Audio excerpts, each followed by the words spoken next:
It worked this time. Hey guys, welcome back to Bible Studies with Michelle, Resistance Chicks, God's Little Acre, Isaiah 58 Ministries. This is my little pink Christmas tree in my room here. I want to show it to you actually. I want you to see like the whole thing. Isn't it cute? It's really cute. Yeah. So, the other day I was reading in Genesis, and it kind of popped this story of Jacob and what he went through with Laban and working for Laban to get his wife Rachel, and he gets a bonus wife, and then he ends up working extra years for more sheep, etc. And then he leaves. And so this is one of those stories in the Bible that I love. I love this story. And it's really detailed and deep and complex. And it culminates somewhere that most people, like, they stop the story before it gets to Jacob wrestling with God himself and getting his name Israel. I think that a lot of people don't even know where the name Israel comes from. They think that it was just a tribe, maybe something back in Abraham-ishness, like they don't get it. And so I wanted to give you the Michelle Cliff's Notes version of this story and see if it strikes your fancy as much as it has really hit home with me, with Jacob, and just how he becomes Israel and why. So, as a backstory, for those of you that don't know, we've got Abraham. God comes to him. God is pleased with Abraham. Abraham was friends with God, it says in the Bible. And so God decides to make Abraham his people and to bless him. And he sends him out and he says, look at the stars in the sky. As much as you can't number those, you won't be able to number your descendants. And it's a promise that God gives to Abraham. And Abraham was old. He was almost 100 when God was making this promise, and he didn't have any kids, and his wife was barren. And she was old. She was well past her bloom or blossom. She couldn't have kids anymore.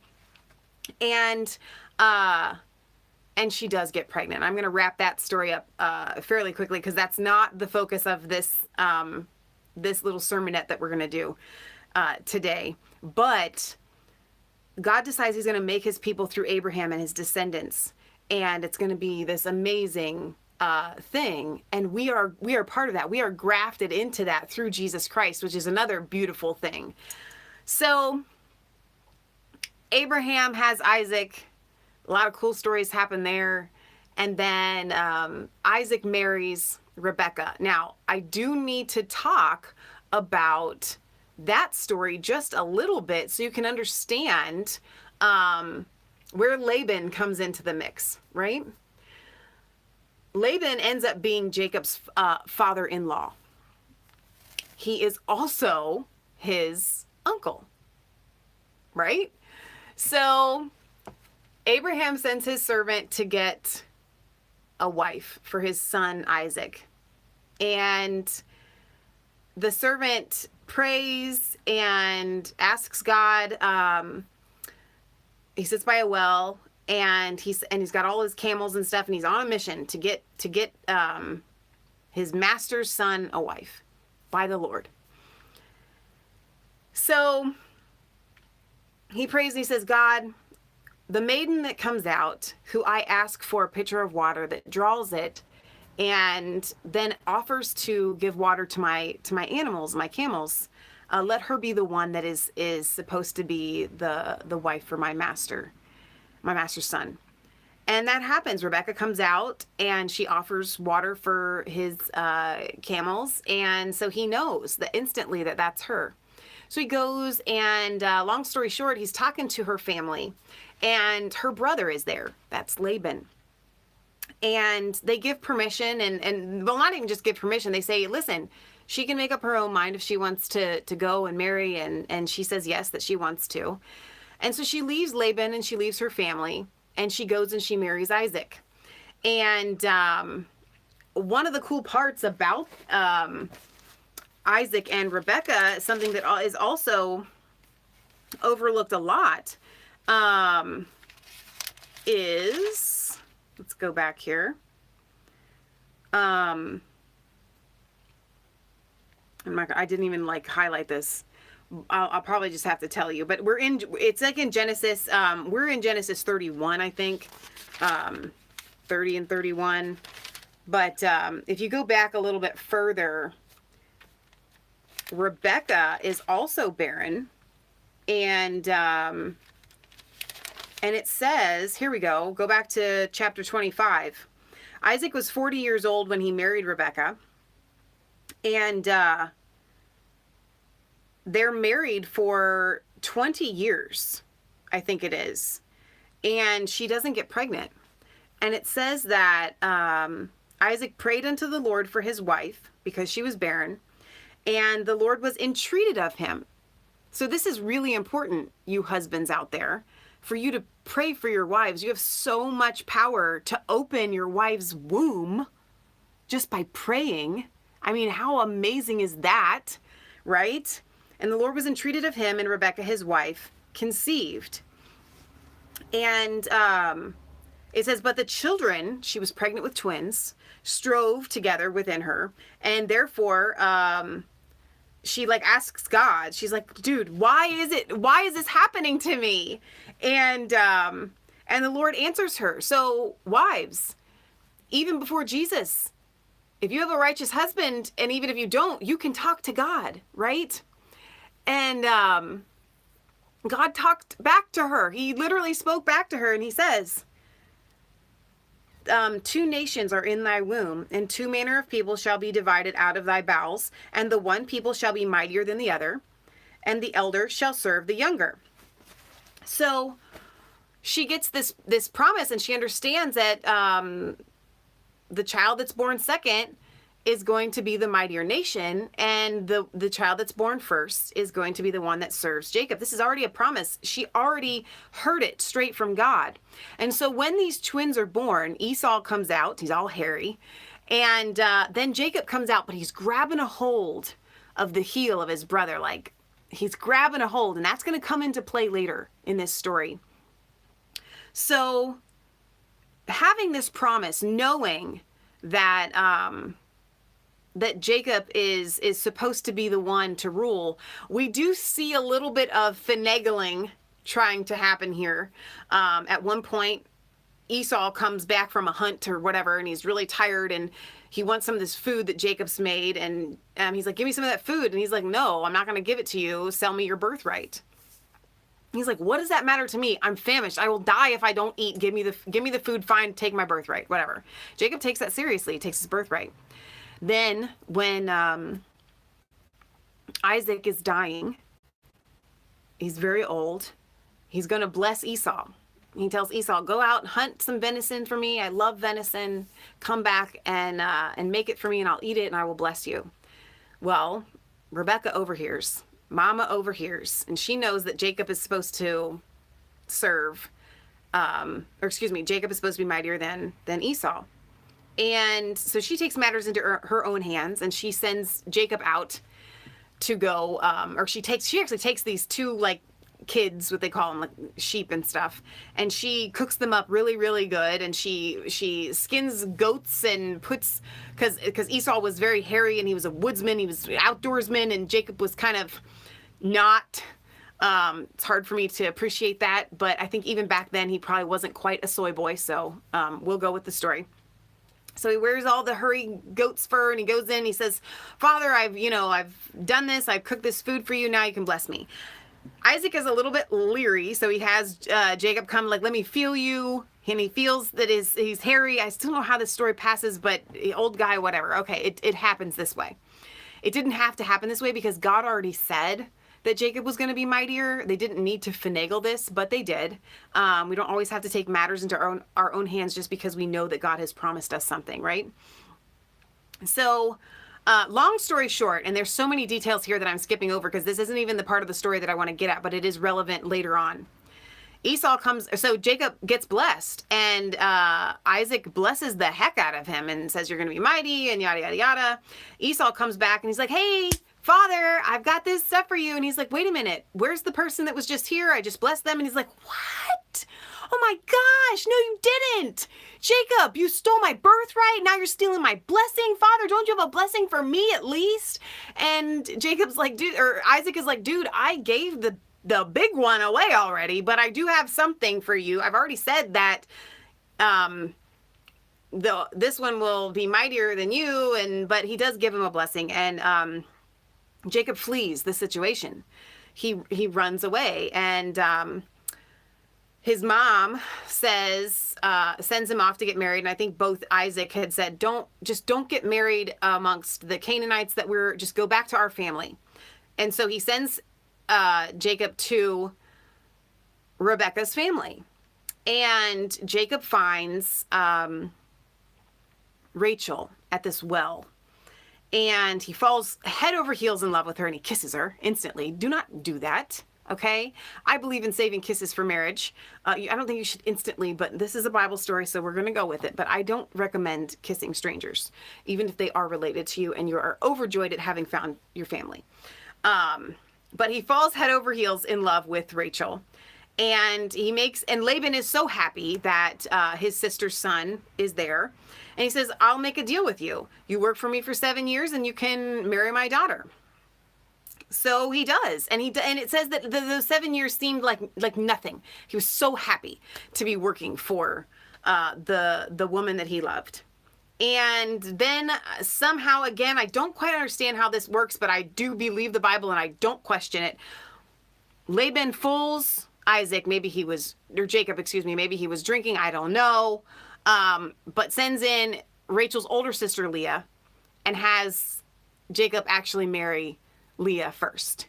And the next morning, Jacob wakes up and he realizes, and I'm like, dude, how did you not know all night long? But that's none of my business. I'm not even going to question it, okay? Not part of the story, not relevant. It happens. Bible says so. He's upset. I would be upset. I would be so upset. So then Laban is like, hang on, I got this great idea.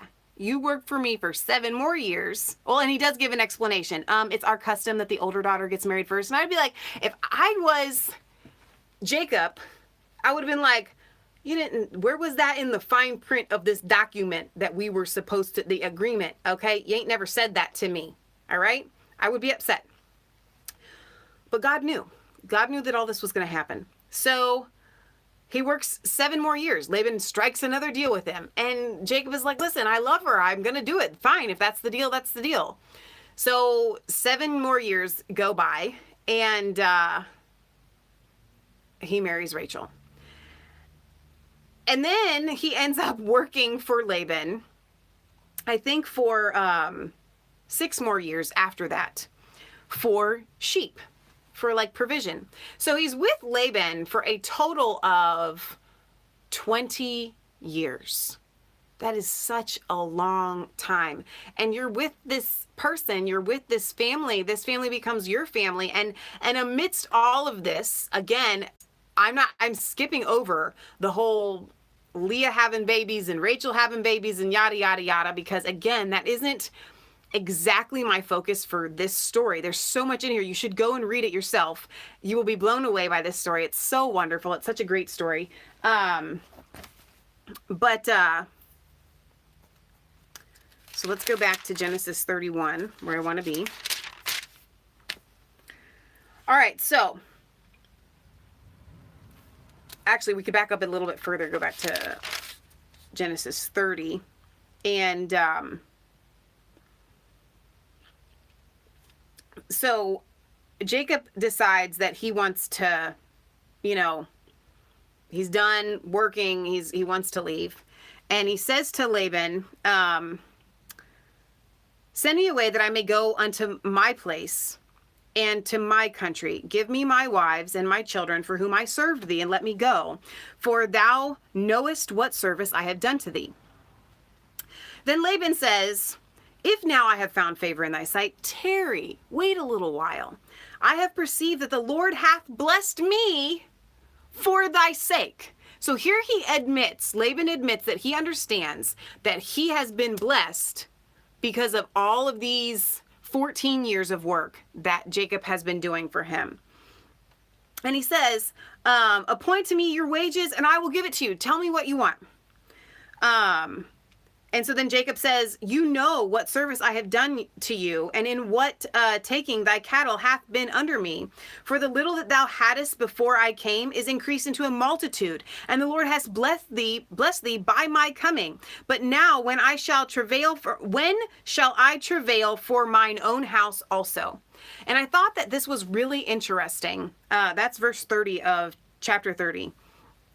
That I see in society men, and I believe that God's will for all men is to be independently employed in whatever service they are doing.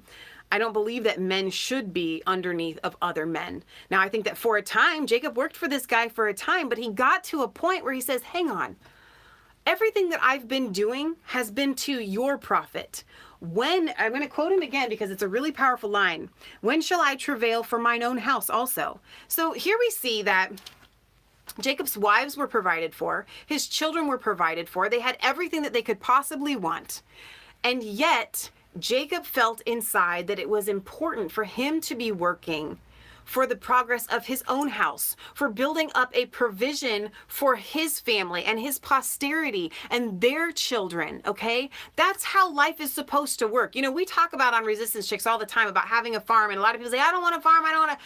Well, I honestly believe it is the best way that God has for people, because then you can leave a farm generationally. You're supposed to be able to expand your lands, and your family is supposed to grow. And that's how God, and we live in a society where it's practically impossible to do that. Don't get me wrong. I understand that. But it is important for us to recognize God's design, God's best, the way that he wants it for a man to travail, to work for his own house, not for the progress of another man. My grandpa, my dad's dad, was an amazing inventor, and we talk about this on the show from time to time when it is relevant. And he invented the box top on cigarette cartons. Not that that's important, but cigarette packs or whatever. The hot pouch that your pizzas come in when the pizza guy delivers it, the zip thing on what used to be on ice cream. They don't really use it anymore, but they do on other products. He invented that, and the sour cream gun that they use at Taco Bell. Like, none of these are really monumental, amazing things, but they were inventions that my grandpa did, but none of them belonged to him because he was working for another company. They owned his inventions. And he thought, I think that that's a raw deal. So then he started his own company, and all of his inventions after that were his own inventions. And some of those inventions might have happened after him starting his own company. I don't know the timeline on that. But my point is, even my grandpa, in his worldliness, who was not a Christian, understood I should be working for myself. I should be profiting my family, generations after me. And so he did. And I think that that's really important for men to understand, that that is what God has for you. God doesn't want you to spend your whole life travailing to profit someone else. All right. So even Jacob recognizes this, and he's like, I gotta go. I gotta, set up a foundation for my own family. And then, and so then Laban again is like, so what do you want from me? And Jacob says, you should give me nothing at all. If you will do this thing for me, I will return, feed and keep thy sheep. I will pass through all thy flocks this day. And he talks about separating the sheep. And so what he does is he ends up getting the better of the sheep the way that he does this process, through having them breed before these certain specific reeds. And so I'm sure there's some sort of scientific thing about that. It made them more fertile, okay, before the rods and stuff like that. But because he started to increase his flock, that was the deal he made. I'll take the spotted ones and leave the rest. So then Laban's sons start to get wind of this and see what's happening, and they get upset. You're taking all of our father's stuff. Well, Jacob is kind of like, hey, I wanted to cut and run, and he wanted me to stay, and this is the deal I made for him, and this is the work that I'm doing. And it ended up being the Lord. And, but after he does this, this is really, really important here. All right. I'm throwing in a few gems here before I get to the punchline. So Jacob, it says in chapter 31, verse 1, now he heard the words of Laban's son, saying, Jacob hath taken away all that was our father's, and our father's goods hath he gotten all, of our father's good hath he gotten all of this honor. And Jacob beheld the countenance of Laban, that it was not towards him as in times past. All right. So we see a couple of things here. We see previously Laban said, listen, I understand that everything that I have now, I only have because God blessed me because of you. But the sons here are still trying to take credit and say, dude, you're taking everything from our father. This was all our father's, and you're trying to get honor through our dad, and yada, yada, yada. Well, so we hear that from the sons, even though we know biblically that Laban was only blessed because of Jacob. And so Jacob also says, or it says here that Jacob noticed something. This is so key, you guys. This is so key. That Laban's countenance was not toward him as it had been in the past, meaning something shifted. Whether it was the green-eyed monster or whatever. But it was a big deal, and he noticed it. And so I think that sometimes we have people in our lives, you can be with them for 20 years, and then something shifts. That ain't on you, okay? That is not your fault. People change, and it has nothing to do with you, but it is important. It is very important to recognize it and recognize it's time to exit the scene. It's time to walk away. It's time to get out. It is now dangerous for you to be around that person. They aren't viewing you the same way. Something inside of them has turned toward the devil. And so it's time to go. So Jacob notices this in Laban. Okay. And so the Lord then says to Jacob, after Jacob notices this, turn again into the land of thy fathers and thy kindred, and I will be with thee. So Jacob sent and called Rachel and Leah to the field unto his flock. I love this part. I absolutely love this part, because prior to this, we see all this kind of warring and spatting between Rachel and Leah, right? And you kind of wonder what their relationship was like with Jacob, and because, you know, each one wanted to really have him as their husband, and we have the children and you know, who can get pregnant the most and bear the most children, and God does favor Leah in all of that, but he brings them both and he takes them out to the field. All right. And this is why I wanted to bring this to you guys, because I want to take you someplace. I want to take you back here to this real moment that really happened. Now imagine Jacob taking his two wives, and they go out into the field, and he's going to talk to them. All right. And he said unto them, I see that your father's countenance, and it is not toward me as it once was. And God, the God of my father, has been with me. And you know that I have served your father with all of my might. But your father has deceived me and changed my wages 10 times. But God suffered him not, or didn't allow him to hurt me. And so then he goes into kind of explaining the different wages and stuff. And so then he says, but God, thus God has taken away your father's substance and given it to me. Jacob says that God did that in the parting of the certain sheep and the breeding and stuff like that. God did that. Jacob says God did that. God gave me everything that was your father's because he changed my wages 10 times. He treated me deceitfully. All right. That's what God does to our enemies. And then he says, for in the ramming time I lifted up my eyes, and I saw in a dream, and behold, the he-goats leaped upon the she-goats that were party-colored with the little and great spots. And the angel of God said to me in a dream, Jacob. And I answered, lo, I am here. And he said, lift up mine eye, now thine eyes, and see all the he-goats leaping upon the she-goats that are party-colored and spotted with little and great spots. For I have seen all that Laban doth unto thee. God, this righteous, amazing God who sees when our enemies are deceitful, when they try to take advantage of us, when they turn their countenance towards us, then God steps in and says, okay, it's time to go. That's exactly what happened. Jacob saw that Laban's countenance toward him had changed. And immediately God steps in and speaks to him and says, now it's time to leave.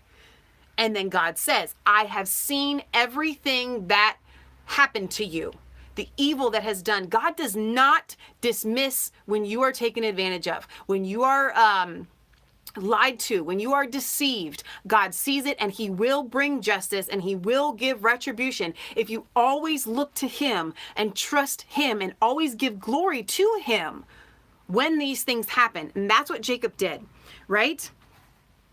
So he's explaining all of this to Leah and Rachel together in a field. It's so beautiful to me. Then he continues on saying, I am the God of Bethel, where you anointed the pillar, where you vowed a vow unto me. Now arise, get thee out of this country, and return unto the land where thou wast born. And then answered Rachel and Leah and said unto him, have we any more portion and inheritance in our father's house? Does not he count us as strangers? What had happened that this father was counting the daughters as strangers? The Bible doesn't tell us. We don't get the details there, but something had happened that these girls had both turned away from their father, and they were looking directly at Jacob, and they were looking at directly at the God of Jacob and Jacob's fathers. All right? And then answered Rachel and Leah unto him, have we any more portion and inheritance in our father's house? Doth he not count us as strangers? For he hath sold us. That's number one. And hath eaten up and consumed our money. All right. Therefore, all the riches with which God has taken from our father is ours and our children's. Now then, whatsoever God has said unto you, do it. These women were one with Jacob. They agreed. They saw God and they saw that they were going to serve God. And they said, whatever God has spoken to you, you do. Now, obviously, I love that they were offended a little bit, that they were sold. Their father was looking at the money, was looking at profits, was looking at taking advantage of Jacob from day one, and they were offended that they were the bill of sale. What are we to our father anymore? But they also confessed something amazing here. All that our father has, it's now ours and our children's. So yeah, we trust God. We've seen him bring the righteousness. We've seen him bring the justice. We've seen what our father has done, okay, throughout the time. All right.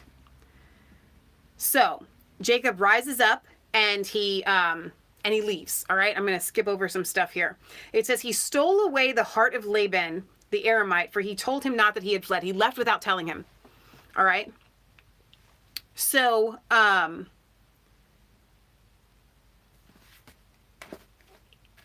if God tells you it's time to leave somebody, a lot of times, and not always, but a lot of times, just do it. You don't need to confront them. You don't need to go to them. You don't need to talk to them. You don't need to give them notice.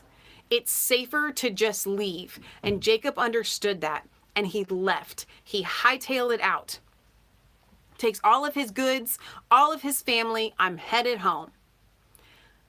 Laban hears about it. They start chasing after him. The night before they are set to kind of spring upon Jacob. Who knows what Laban's intentions were here? We don't know. But we do know that it says in verse 24 that God comes to Laban in a dream by night and says unto him, take heed that thou speak not to Jacob aught save good. Don't say anything to Jacob but good. Do not try to do anything to him. Do not try to persuade him. Don't do anything but good. You can't say anything but good to Jacob. Okay? That's what God says. So we don't know what Laban was planning to do when he was going to spring upon Jacob. These people will come after you and they will try to manipulate you. They will give you every line in the book. And Jacob knew that, and that's why he left without giving Laban any notice. But Laban comes after him. Now let's look at this conversation that happens between Laban and Jacob. So Laban says, in all of this manipulation, remember, he is an evil guy. God has told Jacob to leave. He is a liar and a deceiver, and we know this. biblically. We know it's a fact. So when we listen to what Laban has to say, view him as you would an evil person in a movie, manipulating here. So Laban says, "What hast thou done? Thou hast stolen away my heart and carried away my daughters as though they had been taken captives with the sword. Why did you flee so secretly and steal away from me and didn't tell me?" That I'm trying to not actually read it the way the Geneva says it so that you can understand it a little bit better. And didn't tell me that I might have sent you forth with myrrh and with songs, with a timbrel and with a harp. Liar. Oh my goodness, you are a liar. You are a liar, liar, liar, liar, liar. You were not going to throw some big giant party for Jacob leaving. Okay, but here he comes and he says, this reminds me of the left. Oh, but if you had come to me and you had told me, I would have thrown you a party. That's what I would have done. How? Well, you're just such a fool. And they try to make you feel stupid and try to make you question and second guess, like, is this person really bad? Like, maybe they would have thrown me a party. A party would have been pretty cool. Jacob isn't buying it. But you have not suffered or allowed me to kiss my sons and my daughters, and you have done foolishly in doing so, he says. He calls him a fool. So now you name calling? Really? Now you're going to call names. All right. He goes, I am able, listen to this guy, I am able to do evil and harm unto you. But the God of your father spake to me yesternight, saying, take heed that thou speak not to Jacob aught save good. Now, though thou wentest thy way, because thou greatly longest after thy father's house, that yet therefore, why have you stolen my gods? Now, that's a whole nother story. Rachel steals the stupid little gods, and I don't really care about that. But what I want to focus on here is that he literally says, I'm able to do you evil. He recognizes that Jacob has a God that spoke to him in the middle of the night, yet he still isn't wanting to serve that God. He's still wanting to serve his tiny little gods and is more upset that somebody stole them. So then Jacob is like, hold up, wait a minute.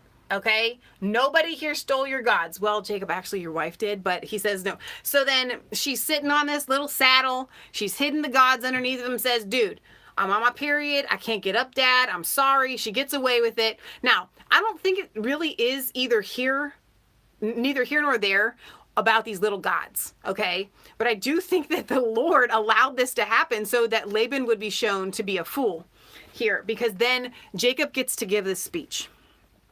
All right.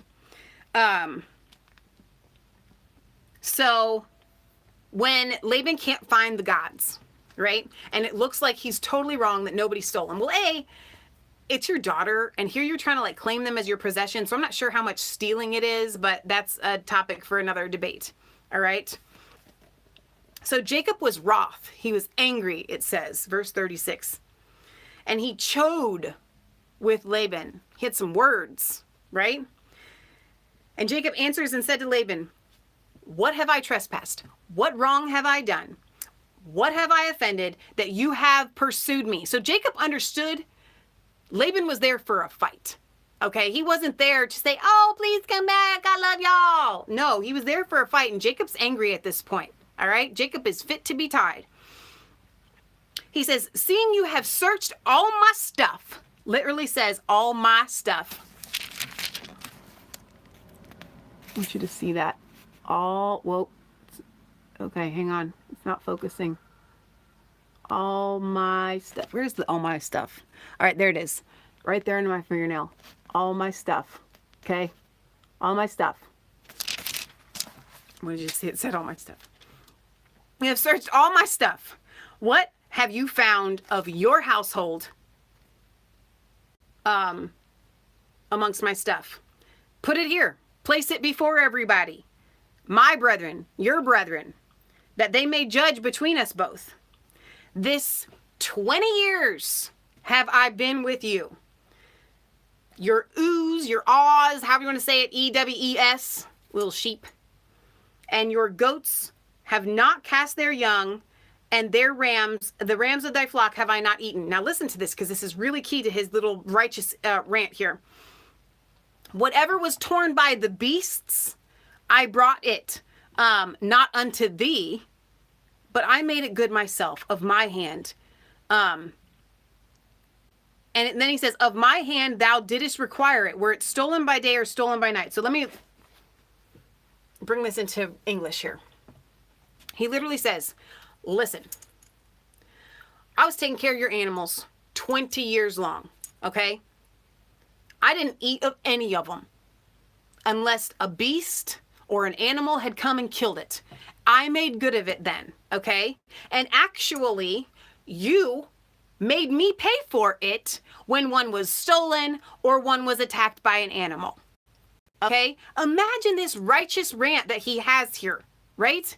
He is so upset about this. I mean, he's like, listen, I have been the best son-in-law that you can possibly imagine. I have treated you to the nth degree of awesomeness. I only took of beasts that were killed by wild animals. I didn't even eat of your stupid sheep. Okay? I'm starting to feel a little bit Jacob coming on, so I'm getting upset here. All right? I was in the day consumed with heat and with frost in night, and my sleep departed from my eyes.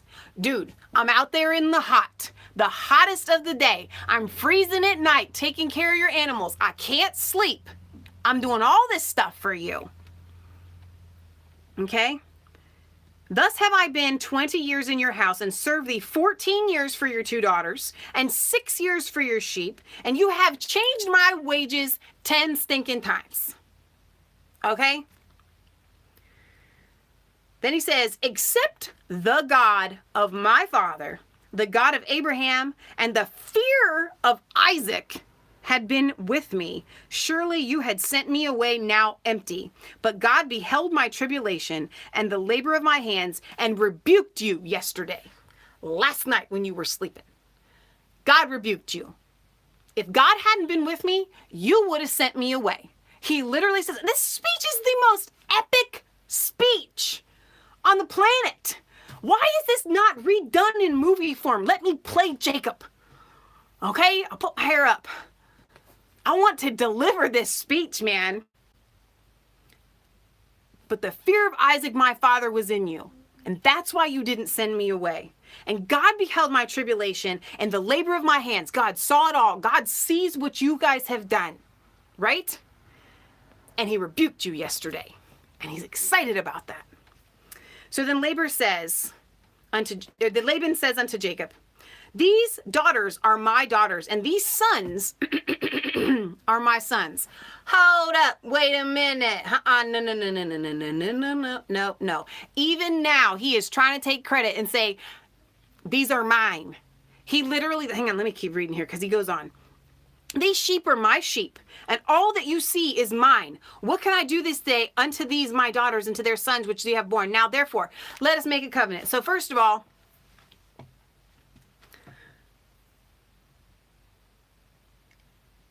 he takes what Jacob just said, and he understands that Jacob is right, that God's power is with Jacob, okay?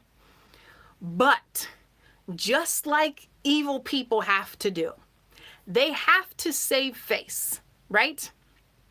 They always do this. So he's like, well, listen here. Everything that you have is mine. Forget what I said, whatever it was a couple months ago, when I said that I only had prosperity because of your father. But everything that you have, it's all mine. But we'll make a little covenant. Mom, if you're watching that, can you go turn the timer off? We're smoking bacon in the oven. I'm hoping Mom's watching. She'll get the timer. So he's trying to make nice. And he's like, we'll make a covenant. It's going to be good just as long as you know that all this stuff is mine. Okay. And I am like gifting it to you. I'm like allowing you to take these kids. Oh, and I'm allowing you to take these wives. And I'm allowing you to take these sheep and stuff. Because they are technically all mine. Liar. Oh my gosh. You don't get any more evil than that. You are so full of yourself. Oh my goodness. I can't stand it. Okay. First of all, What happened to the covenant? I'm Jacob for a second. What happened to the covenant, the agreement where first of all, I worked for you for 7 years and then you gave me the wrong wife. I worked for her. I did that those 7 years. Now she is mine. Then I worked for you for another 7 years and she's mine. So the first thing that you just said, these wives are mine, these daughters are mine. No, they are not. They belong to me because I worked 14 years for them. And then all of these sheep, we made a deal. Do you remember the deal? Okay, they're mine. Not to mention the fact that they were only prosperous because of my God that you are afraid of because he came to you last night. Okay, now let's talk about these children, these sons you claim to be yours. Did they come from your loins? No, they did not. They came from mine. Okay, these wives that I worked for had them. They are my seed. They are my children. So do not go trying to take credit for these daughters, these sons, these sheep, all these animals, everything that you see. Dude, I've been working for 20 years. You would have had nothing if it weren't for me and the God that I serve. Okay? So we need to lay that to rest so y'all understand that Laban is a liar. But he tries to make a covenant with him. He says, all right, listen. Let's set up a pillar right here. And this is really important. So he says, I didn't make the bacon because I'm making a video and it's longer than I intended. I'm filming a video right now. You're doing the video right now? I'm filming. I'm live right now. You're filming right now? I'm live right now telling them the Jacob Oh, okay, so no dinner. Gotcha. Sorry, it was supposed to be really short and I was going to make up some bacon for them and then it's long story. We're smoking in the oven. But I made the potatoes. I'm almost finished here. We're getting to the height of this story here.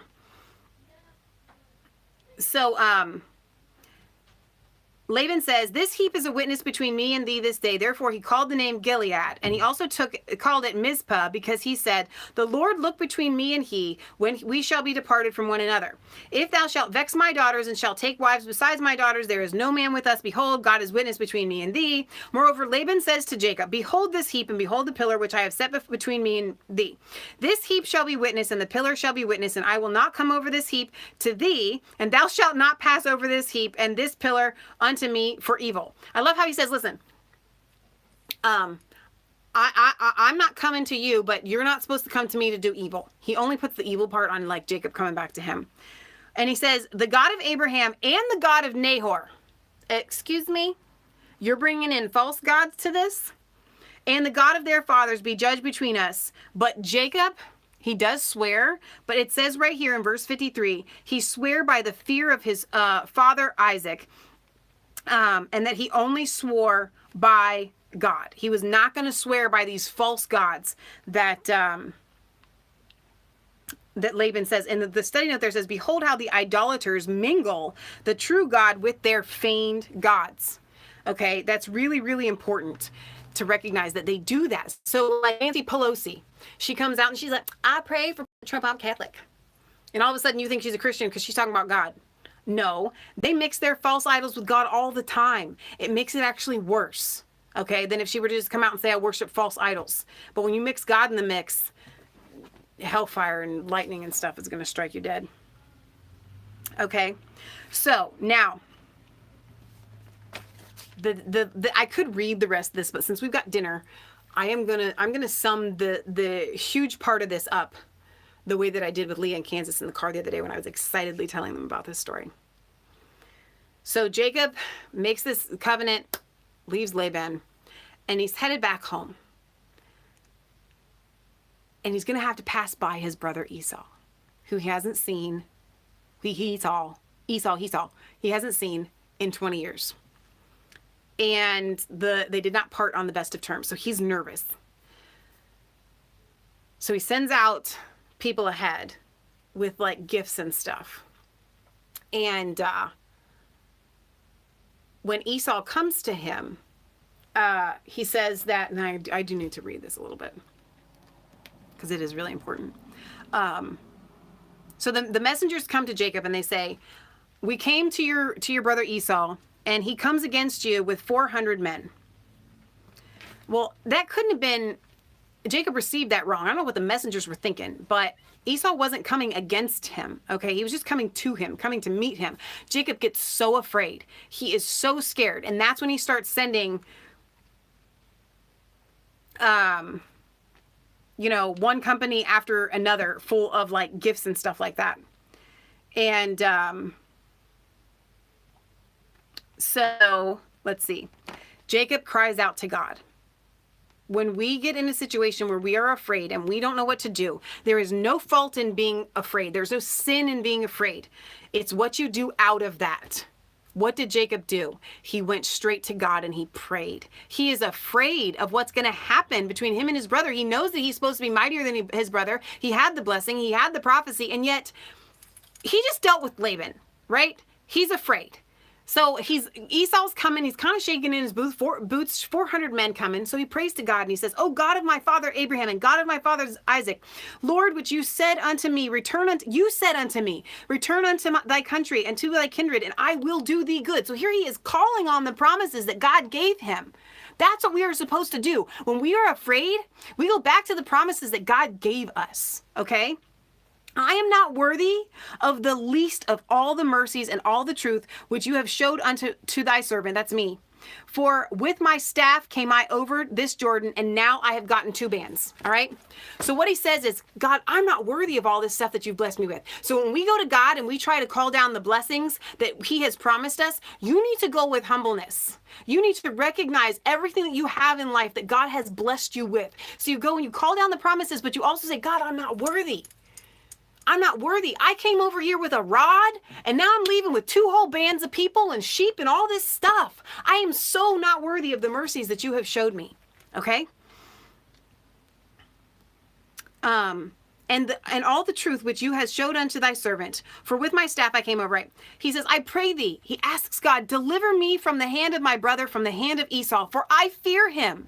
It's okay to tell God that you're afraid. It's important to be honest with God and just say, God, I'm scared. I'm calling down your righteousness. Being afraid is not a lack of faith. Okay? Being afraid does not mean that you lack faith. You just take that fear and you take it and you give it to God. God, I'm scared. I need you to do this. For I fear him, lest he will come and smite me, and the mother upon the children. Not just me, but my wives and their kids. All right? And now said, and he's telling God this, I will surely do to thee good and make your seed as the sand of the sea. He's calling on the promise of Abraham there, which cannot be numbered for multitude. And he tarried there the same night, and he took that which came to hand, a present for Esau, his brother. And that's when he starts sending this band of stuff to his brother, like ahead, like 30 milk camels and their colts, and 40 cows and bullocks and she-asses and fowls and like the foals, like horses and stuff like that. And he says to the people that he's sending, if when you meet my brother and he asks you, whose servant are you and where do you go? Say, we're thy servant Jacob's. This is a present for you, and yada, yada, yada. All right. So it says, so went the presents before him, but he tarried that night with the company. And he rose up in the middle of the night, and he took his wives and his 2 maids and his 11 children, and he went over the ford Jabbok. And he took them and he sent them over the river, and he sent over all that he had. And when Jacob was left himself alone, there wrestled a man with him. Here we are at the most important part of the story. Jacob is afraid. He's just had to deal with Laban. He's trying to obey God. He's calling down the promises. This is a vital, critical moment for Jacob. And we see Jesus is there, all right? We know from Scripture that it was Jesus. Jacob wrestled with God. It was not an angel. I saw today when I was looking up pictures for this, and I saw a lot of pictures of Jacob wrestling with an angel with wings. Jesus doesn't have wings. Those pictures are not an accurate depiction there, okay? It was just man on man, right? But God in the form of man. And they are wrestling. And Jacob is wrestling with God. And so many times we don't understand this story because we think to ourselves, who should fight with God? Why would you ever fight with God? It is so important for us to recognize. I'm going to give you the punchline so I can back up here. Jacob wrestles with God. In the middle of wrestling with God, God recognizes that in order to beat Jacob, he would have to like hurt and harm and possibly kill him. Okay? So he can't do that, and Jacob won't let him go. He can't hurt Jacob. He doesn't want to hurt Jacob. He doesn't want to harm Jacob. He doesn't want to kill Jacob. Okay? But Jacob won't let him go. He won't let him go until he blesses him, until he says, I'm going to take care of you. I'm going to protect you. I'm going to give you these promises. All right? God wants us to go to him and hold on and not let go until God do the thing that he promised that he was going to do. Because in doing that, we are saying that we have faith that God will do it. Okay? So Jacob is wrestling with God, and God realizes, in order to get let loose of this guy, I'm going to have to do something. So what does he do? He shrinks up the muscle in his hip. Okay? And he pops his hip out of place. Jacob is still holding on. He's still holding on when that hip is popped out of place. You've got to bless me. Let me read here what Jacob says. I will not let thee go except thou bless me. And so God says, what's your name? And Jacob says, my name is Jacob. And he says, thy name shall be called Jacob no more, but Israel, because thou hast had power with God, thou shalt also prevail with men. You know, these Jew haters that they can't stand the name Israel. You don't love Jesus. You don't know God. You don't understand anything. Okay? Israel means to be triumphant and have power with God and man. It's a name that God gave to Jacob. And not just Jacob. Do you understand they're not called Israelites, or they're not called Abrahamites? They're not called Isaacites. They're not called Jacobites. They're called Israelites. And that name is meant to denote having power with God, of holding on to the blessings, of holding on to God's, what he says to us, that he is going to do it, and we don't let go. And further on in the New Testament, it quotes back to Jacob holding on to that heel of his brother Esau.